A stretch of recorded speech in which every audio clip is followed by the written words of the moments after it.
Ich war die letzte Woche in Riga in Lettland unterwegs und habe einige P2P-Plattformen untersucht. Unter anderem war ich auch bei Ventus Energy vor Ort und durfte CEO Henrys Janssons interviewen. In das Interview habe ich eure Fragen mit reingenommen und es ist ein wirklich sehr interessantes 35-minütiges Gespräch entstanden, was ihr hier gleich sehen werdet. Kurz an dieser Stelle, das ganze Interview ist natürlich auf Englisch.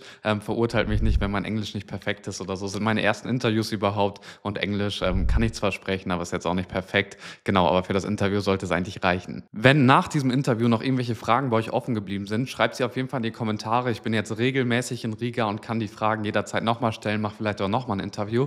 Also wenn noch irgendwelche Fragen offen sind, einfach in die Kommentare schreiben. Und wenn ihr euch nach diesem Video dazu entscheiden solltet, mal Ventus Energy selbst auszuprobieren, nutzt gerne den QR-Code oder den Link hier unten, denn darüber könnt ihr euch nochmal 1% extra Cashback auf eure Investments in den ersten 60 Tagen sichern. Bevor wir jetzt ins Video springen, ganz kurz der Disclaimer an dieser Stelle. Es handelt sich natürlich nicht um Anlageberatung, Kaufempfehlung oder derartiges. Seid euch der Risiken von Wertpapieren, P2P und anderen Finanzinstrumenten bitte mal bewusst und lest euch den Disclaimer an dieser Stelle einmal zu Ende durch. I'm sitting here together with Henrys, the CEO of Ventus Energy.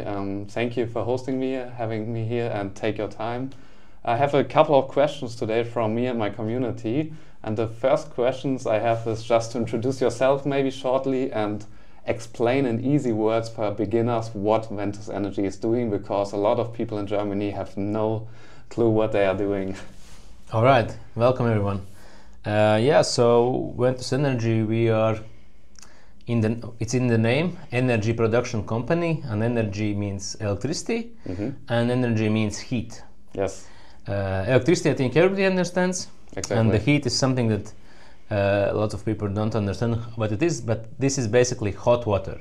So we are selling hot water to the district heating operators. We don't sell to the consumers, we sell to district heating operators in the cities. And electricity, electricity we produce in multiple ways. We have wind, we have solar, we have BESS, batteries, and we have gas engines that produce both heat and electricity. Yeah, nice. So what exactly happens on the platform then? So you're collecting and funding money on the platform for these projects, right?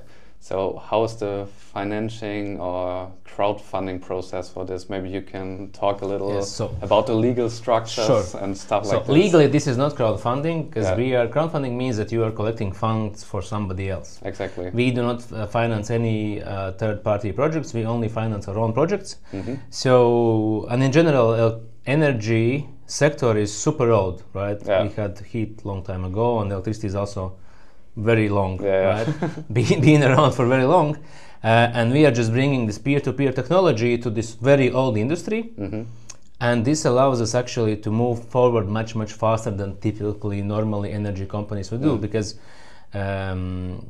what happens is that, especially if we talk about financing, there's always needed some flexible amount of money in each project, and then there's senior lenders like banks, institutional investors, and so on, right? But they usually don't want to invest 100%. Yeah, they want go for very small, not very small, but let's say 50, 60, 70% of the project, right? And then the 30 you have to scrape it somewhere, and we are just using this peer-to-peer technology just to scrape the missing 30% for the operational projects. And of course, for the development projects, again, it's a different story. Then also banks and seniors want to say, well, it's just a project, I let you build, and then of course when it's working, then I'm gonna finance you. So we borrow for some time quite expensive money, say for development projects, but then once it's commissioned, it's operational, we get first cash flows in our bank account, which we can prove, right, that okay, this is then we can refinance. While of course for operational we can straight away get this, and that's why in Ventus what we do, we do both. We acquire operational, and this was our first core project, Powerhouse in Jugla, the biggest one, because it generates monthly cash flow enough to cover all the interest for almost all the projects together alone. And then in there we had 70% of senior loan with very low rate, and then just 30% with high rate. Right, so average rate was below 10%, so which is like very normal, right? And then of course it depends how you source the projects, and we source the projects like if it's either some distressed assets, right? So the owners don't know what to do with the project, and we know that it's not their core operations, as I told you before. So we had this person who is running horn and nail cutting business very profitably, and then he was offered, very cheap green state fund money, to build a solar park, but he has, now there is Nord Pool exchange, he doesn't know what to do. Exactly. And then we are buying off to him because he's no, that's not mine. He will stick to horns and nails, right? So yeah. Okay, so through the platform you're collecting mezzanine capital. Yes. So this is like secondary secured capital, because when something happens, the senior debt gets the money back first, right? So the mezzanine capital is higher risk, but you get more interest rates also. Of course, yeah. And the difference is that senior capital is tied to exactly one project. Okay. So let's say in Powerhouse Jugla projects, if something happens, they will, sell the assets, sell the company, and then what if they get all, they get all. If not all, that's it.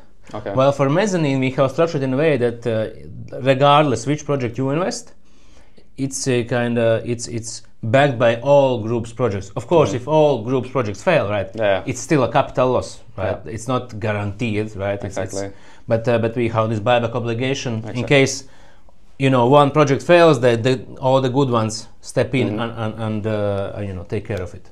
All right. Okay. So your goal is to collect this mezzanine capital to grow fast, and then changing this mezzanine capital to senior debts through banks and stuff like this. And when you look at the statistics at the moment, the percentage amount of mezzanine capital is very high. So it's more than 80% at this moment, I guess. So are you planning to change it to senior debt soon? Is there a deal make in the next months, or what can we expect? Of course, we are always, so our goal for this next year, for next 12 months, from now, is to refinance at least one of the projects to the senior capital. But as I said, so the operational projects, they are co-financed with senior and the operational, but we have also, in parallel these development projects. But yesterday we unveiled solar park in Kuldig, so now it will be running few months in test regime. So there's no senior debt in this. There is so far. Yeah. Okay. So it will be now running for 1-2 months in so-called test regime. That's like mandatory, and then it will be running normally. So after it starts running normally, so again 1, 2, 3, 6 months up to, then we can refinance, because then the financiers will see, okay, this is the cash flow it generates. Okay. So of course, and we are a very young company, right? So 1 year and 1 month old. Yeah, that's true. So we cannot have everything refinanced immediately. That would be, that's just not how the world works, and especially in energy sector. Energy sector is super old and super slow. So how fast we are working, this is actually not normal. Okay. Normally it should be one project, 5 years, then second project, but we have more than 10 projects already, right? So secondly, we are actively repaying some senior loans.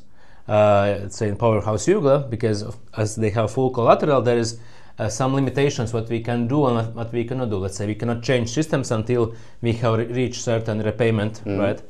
And so on. So once we can repay the first time the senior, we again can take senior loan, but now repay the mezzanine loan in those projects, right? So that's why also this.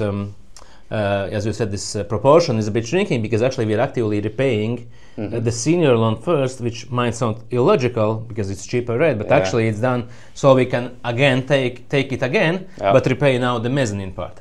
So just to understand, for the senior debt, for mezzanine capital, now we have 16% at the moment, I guess, for new projects. Yes. And I guess they were lowering it in the future also, because you don't have to give the money to everyone, I guess. But just to understand, when you get senior debt, it depends on the project, I guess, and also on the market right now. But what is the range of interest rates there? So lowest we have is 2.9%. Oh wow, that's low. And highest is 6%. Okay, so the 2% is like when you get like from the government some special loan? So this for the park, which we bought the solar park in Valmiera and we're adding BESS. So for that we have state fund Altum, which covers 75% of the project at 2.9%.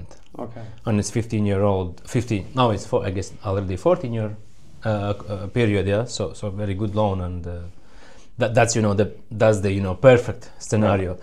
But I mean 6% is okay. Also Euribor is now coming down, so Now we can, because we were taking now only seniors with fixed rates, but now we can start look also in this, fixed base rate plus Euribor, because Euribor is, not 4% anymore, right? So we will see. Also about the interest rate that you mentioned, of course, as a company, we want to have as low as possible. Exactly. But for you investors, you want as high as possible.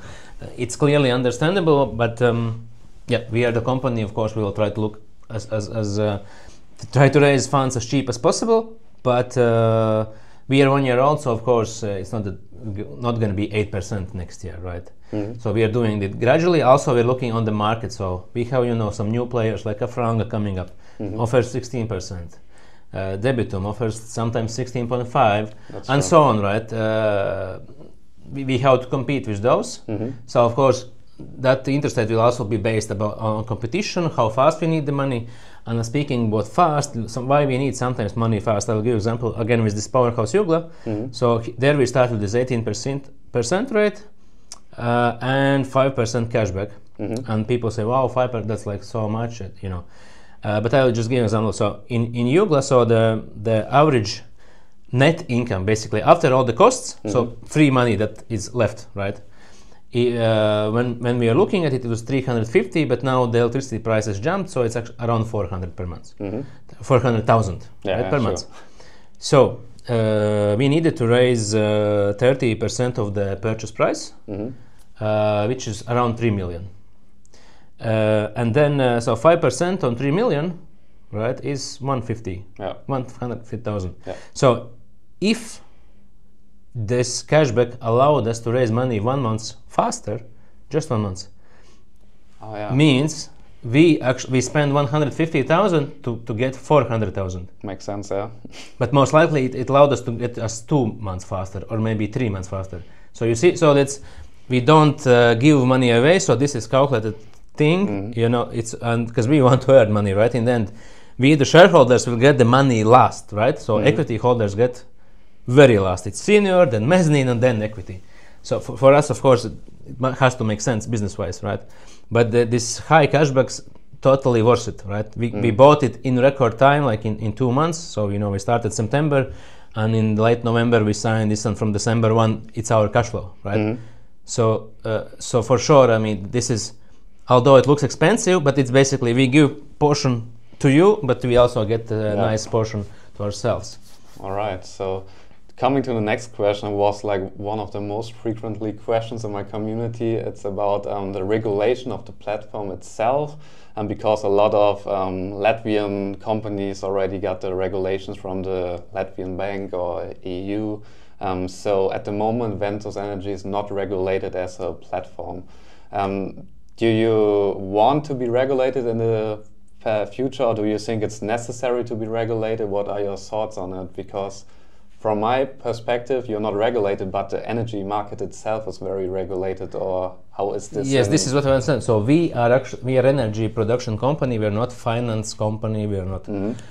We have a platform, exactly. but we are actually energy production company, and this is super highly regulated. This is considered in EU critical infrastructure. So there are a lot of regulation. You cannot decide, tomorrow I'm going to build. That's not happening like this. So that's why we are sometimes buying already existing projects. So we not develop completely from scratch, but we buy that somebody has got land, permit, because it takes many years. Or let's say, I will quickly again example about the wind in Lithuania. So the owner of this big park, he spent more than 5 years. And he just got to 2 operational turbines, right? And we stepped in now because there is some cash flow happening, right? So we don't waste 5 years, because how can we pay the interest if nothing's happening, right? So because it's super regulated. But for the platform part, it's not that we are against regulation. So but if company raises money for ourselves, it just cannot be. It just cannot have crowdfunding license, because crowdfunding license prohibits raising money for ourselves, and this is the whole point, that we raise for ourselves only. So we cannot, if let's say they make now some changes in law that if a crowdfunding company can collect money for ourselves, we will get the license. Yeah, that's not. I mean, we have so many licenses already for the energy, so getting this, because we operate still the same like regulated platform. I mean, our team, right? If you go, and check in LinkedIn or in website, it's some people have worked in regulated company myself, or they have worked in other, as you mentioned, regulated companies. So we still operate like we have the same AML compliance thing. We have segregated bank account. So we operate the same. So for us introduced regulation, yes, there will be some changes, of course, as always, right? But the minor changes, right? So that we are at least not afraid, right? All right. To do that. So coming to the next question, what do you think is like the biggest risk for Ventus Energy? So from your perspective, what do you have in mind? Biggest risks, two main risks is, something happens in energy market. Like low prices would be very bad for Ventus, right? In a way, right? Wrong prices would be bad. And second is refinancing risk, right? So if you have too much mezzanine and nobody wants to, let's say these projects are not profitable, nobody wants to refinance. So this is the second, right? Two biggest risks, right? And then there is way how we manage this risk, right? At our best. So if we speak about low prices, that is the reason why we have entered so many fields of energy. So we have heating, we have solar, wind, and batteries, right? And let's say the electricity prices drop, like it's zero. Then we are now upgrading the power plants we have. Where it's possible adding electrode boiler that provides heat, generates heat using electricity. So if electricity will be zero, we will be making profit in the heat market, because we will not be needing to buy wood chips or gas. We will be making money there. Yes, we will not be making money in the, let's say, solar and wind, but we'll be making money there. Then about electricity market itself, so there are 4 markets basically. One is regular electricity exchange. Here in Baltics we have Nord Pool for this, where you see day ahead price, and then you can see for much you sell. Then there are grid balancing. Grid balancing had three different markets. Three different markets. You can balance upwards, which means that there is not enough electricity, and then they tell you to switch on. Then there's balancing downwards. They tell you to switch off your engines, and now there will be the third one, which we are now applying with our solar and BESS parks, is frequency balancing, where they also give you commands, but it's like in very short time and very fast, like in seconds. You have to quickly give or take electricity. So we have options how to actually work. Even if, like in the regular market, prices would go down, in this balancing market, I don't see any reason why they should not continue to be unstable, because grid balancing basically is that there is demand and supply, and how this is determined is that big brokers, let's say, when you pay electricity, you don't pay to electricity production company. You pay to some big, that has multiple clients. So they go and place bid on the market. So tomorrow we will consume, let's say, 10,000 megawatts. But then you don't switch on your computer, and somebody more, and they consume 9,500. There's 500 shortage, because on the supply side there is, right, and then you need quickly somebody to produce, or this is still this is like small factories, right? All these, especially if we speak about solar and wind, right? So as a wind park owner, I have to make my prognosis how much it will generate, or as a solar park how much sun will shine, right? But in case across my park sun will come, it will not produce, so there will be shortage. Again, if supply stays the demand stays the same as promised, but I cannot produce, again it's shortage, right? So I think these frequent imbalances will keep. So I doubt it's going to be perfect, right? And we see that in the last 15 years it has never been perfect, right? So I don't see the reason why it should be. And for heat market, the tariffs are going up. Never has gone down. And about refinancing risk, how we're managing it, that's why you see that we put very long terms for the project. If we started with 3, now 4, 5, and even 6 years sometimes, because we distribute the projects, and we also don't put big lump sum. We don't have 3 million project as one, right? Like we divide them in tranches and divide in several months, because in case we won't be able to refinance it, then after a few years we'll have enough cash flow that we just pay them by cash flow. And paying 600,000 will be okay. in that month, right? But not 3 but million, not right? 3 or 5 million. So that is how we kind of try to minimize this risk. All right, perfect. Stepping a little bit away from the energy market now, you have like kind of a side project. We're sitting now in your actual office, but you also had a project for the new office. We've been there yesterday in the new office. It's like construction work right now. What is the plan? When are you want to move in the new office? And will this be the first project to pay back to the investors, or what's the goal? Well, the goal was to move in actually on November, but it will not happen. As you see, it's still, as construction work is delayed. Normally we are waiting for some, wood floors and stuff like that. I hope that we manage to move in before Christmas. That's what everybody wants to be, at home before Christmas. Partying for Christmas there. Yeah, and New Year. Yes, we already spoken to the bank about refinancing this. But we need to finish the renovation in the apartment. But since this is a historic building, there are a lot of extra rules, lots of paperwork. So we need to finish the construction, finish the paperwork, because banks don't finance unfinished paperwork apartments. This is why we got it so cheap, because the previous owner thought there is no paperwork, and so we're gonna just finish it. So once it's finished, then of course we're gonna refinance. So it takes, after finishing, just several months until yes, because it's historic building, and then there's special historic committee that see so that it could take 3-4 months more after finishing, just to get all the papers. But then that increases the value, of course, significantly, right? This paperwork. So okay, so and for us it doesn't matter, because we can still work. It's not that you could not enter the office, right? You cannot refinance, but you can actually work there. That's true. So Christmas time maybe, or January. So I hope that before Christmas we can move in already. I mean, everything is ordered, right? So we have designs. It just needs to be put together, right? But, and the hardest part is also done. Like, we have changed the floors. We have put all this ventilation system, so it's always fresh air.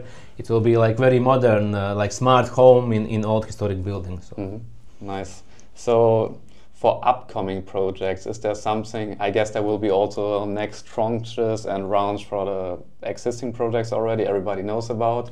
But is there like an upcoming project nobody knows about, or a project you're planning for the platform in the future? I don't know if many people know about this crypto heat project.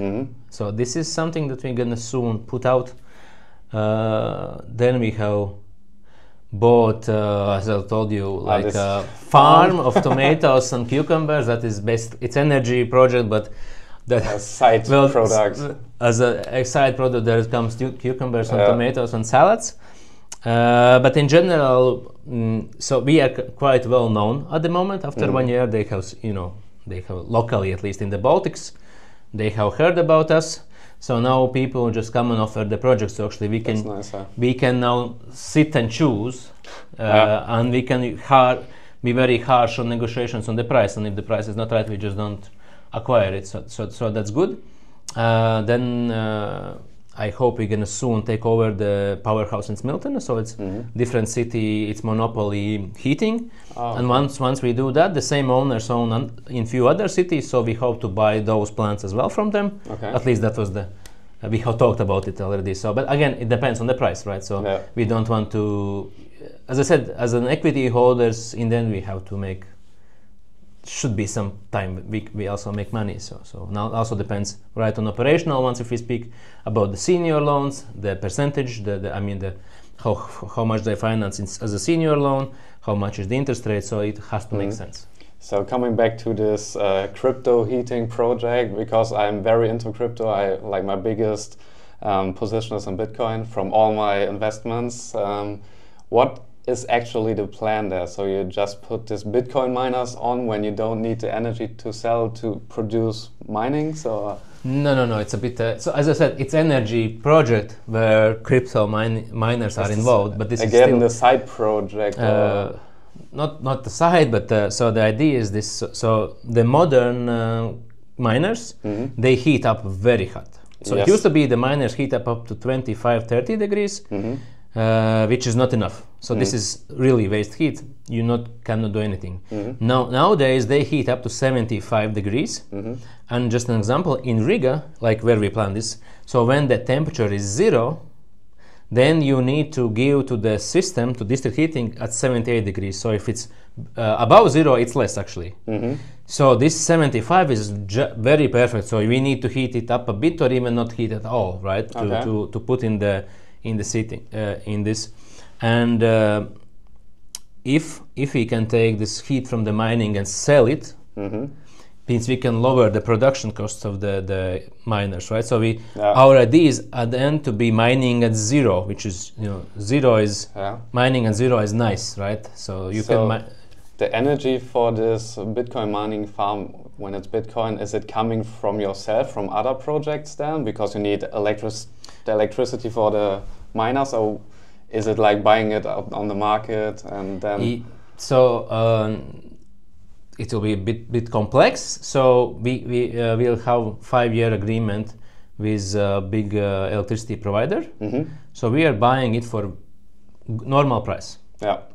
Not cheap. I mean, a little bit cheaper than not consumers, of course, right? But normal price.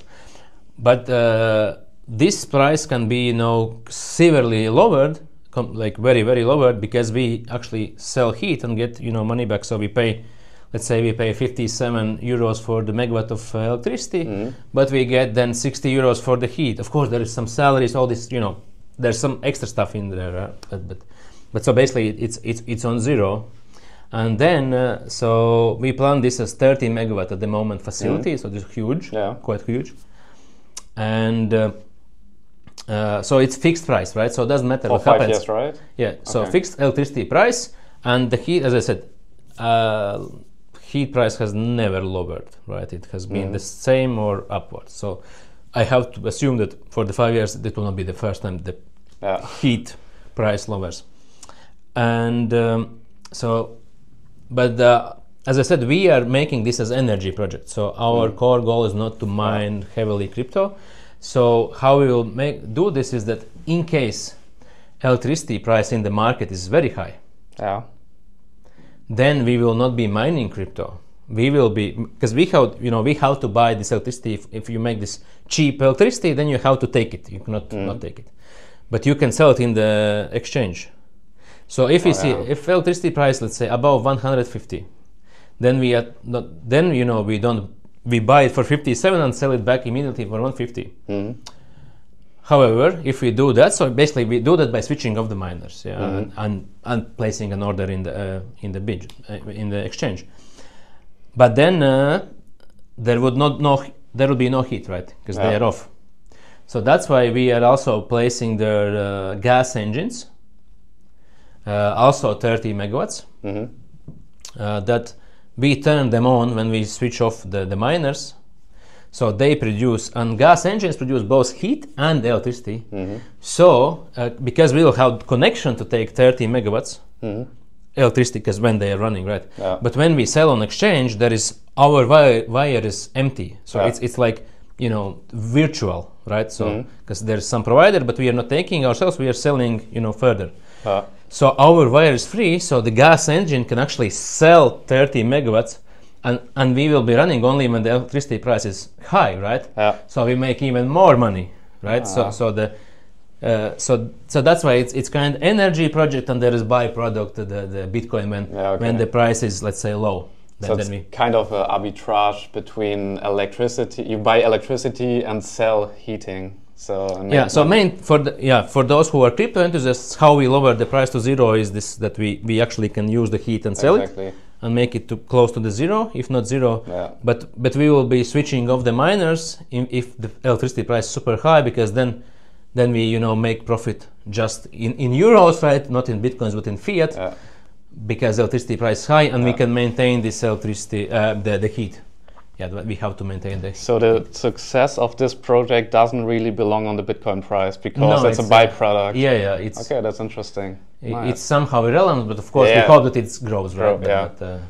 That's nice. All right. And the same goes for this tomato and cucumbers. So this is just you know, additional source of income, but the main is in the energy. All right, I have like 2 more questions regarding the platform, and then we come to the last questions. But the first questions that I got really often from my community is there a possibility in the future of kind of auto invest? Like putting just 1,000 euros on Ventus and it invest automatically in all the projects are running. Is this in your planning, or you don't need stuff like this? No, so as an unlicensed company, we cannot have auto invest. Okay. But again, our projects are very specific, and for those who want to auto invest or reinvest interest, we have this compounding feature, which is legal, so you can always compound the interest rate. You don't need license for that. So, and what I like about our compounding feature of the interest rate is that it stays in the same project. So it's not that you now invest in some random maturities. It's the same where it is. So it's very easy for you to understand. You don't have hundreds of projects to manage. With the question auto invest also comes the question auto withdrawal. So maybe taking the interest every month on your bank account, is this in the planning? Or? Yes, so this is the planning from the day one. Okay. So this has been in the planning on the day one, and it still is in the pipeline. But as we grow bigger, so there is bigger loads. We have to adjust the database. So there is some AML and compliance things we need to implement. So there's always some development, and then we just go what is more crucial, right? But this definitely is something that I am personally looking forward. That there is, you can set a date, set an amount, and that every month it transfers to you automatically, and basically you. And I told you already yesterday that I see that there are two types of investors: those who invest to get passive income, so that's they live by the interest every month, and those who want to accumulate, for the future. Was compounding and stuff for like marriages, for pension, for whatever. So we are covering now everything, doing so that those guys are happy that for the future they can compound, and make maximum return. And this is what we need to do to make also happy the guys who want to use this as passive income. Also with these questions, auto invest, auto withdrawal, comes always the questions. You have the minimum amount of investment, 1,000 euros in each project, and like a lot of my community is like, can they lower it? Or after you made the first 1,000 euros, maybe have like a saving plan, 100 euro each month to Ventus. Is kind of this planned also? No, maybe we're gonna increase it. Okay. But not lower. As I said, we are not investment platform, so our goal is to build and acquire energy projects, and we make revenue by selling heat and selling electricity. We don't make any revenue from running a platform. This is a cost center. Yeah, exactly. I mean, it raises money, but in general, it's cost center. It's all IT, AML, customer support. All this is a cost. We are not charging, right? It's for free. And then the less investors we have, the more happy we are. It sounds illogical a bit, but with the high minimum ticket, we better have 1 with 1,000 than 10 with 100, because to onboard 10 investors, we have to do verification. This all costs money. I mean, you don't see it; you just show us ID, right? Yeah. And it's automatic, but in the background we pay for this to be automatic, right? Yeah. And then there's sometimes manual work included. So that's why we go with this less investors. Also, energy sector in general, this is very specific, so we don't want to have very retail. This is one thing, and second thing is the database, right? So if we would start allowing these small transactions, imagine now everybody would start sending 50 euros, 20 euros, all this. We would have a lot of bank transactions. A lot of bank transactions also cost money, right? And the database would grow much larger than it should be, because now it's 1,000 that they are steadily growing, so we don't have to pay Amazon a lot. I mean, we still have to increase all the time, as I said, but I mean, we don't have to increase all very fast, right? So you want to focus more on high income investors maybe, but the quality is better because you can focus on few investors instead of making it possible for millions of people to invest a few. And it means we can do actually very good tailored answers, right? We can, if you write a question to our support, you actually will get it very fast, because there are not that many investors. Like we have currently 4,000, which is very little compared to other platforms. I also guess like now it was possible for me or for others also to visit the factories or the power plants, and when we have like 1 million investors and everybody wants to see it, you can't do it. No. So yes, since we are currently in the Baltics, we do plan to expand, to further regions. Later on, once we refinance this portfolio, right, will be more steady. But if you invest you know, 5,000, 10,000, then for you to buy a ticket to fly to Riga, it's from Germany, it could be, you know, 50 euros if you like plan it well in advance, right? You will do it. If you invest 50 euros, you will not do it. Paying this. It's, you know, it's negative value, right? But you know, because once you, because we are very open, you can come, you can see the power plants, we can explain how it works, you know, all this and that's, I try to be, you know, as transparent as possible in that regard, and that is also why we like how, you know, more senior investors. So that's why, the answer, sorry, is no, not gonna lower. Maybe we'll increase it. Okay, perfect. So these are like all the questions. One more question from my side. What is your vision for the next 10 years for Ventus Energy? I think 10 years is quite far away, very tricky. So in Ventus in general, we try to take the best example in the market. Not only in the platform side, but also in the energy market. So there was one company in Estonia, which is, I mean, where we are kind of located. They also did the same. They started by buying small and building small power plants, and then building bigger, because, you know, if it's small, it's faster to build. They can start generating revenue, and then you can go further, so on. And these actually are like two types, actually in energy, there are two types of companies. One that plan to have very big projects, like 500 megawatt at 1,000, if you speak in the German, I think they're building 8 gigawatt, some plant, like very huge, extreme, right? It costs billions of euros, and it takes 20 years most likely, right? And lots of capital. And if it's successful, of course, you make a lot of money, but if it's not, then you work, you know, 7 years and nothing happened. So we are going this steady approach with the small projects. Yes, it's not billions, right, at the moment, but I mean, still it's, you know, already, you know, 50 plus millions, right? So it's also considerable amount. And therefore, so we copied this model from this Estonians, and what they did, they build, and then they exited after 7 years. They sold to one big company, right, the portfolio. So this is one option how we could do possibly. Second, we just refinance everything to super cheap senior, you know, and then still repay and then earn dividends.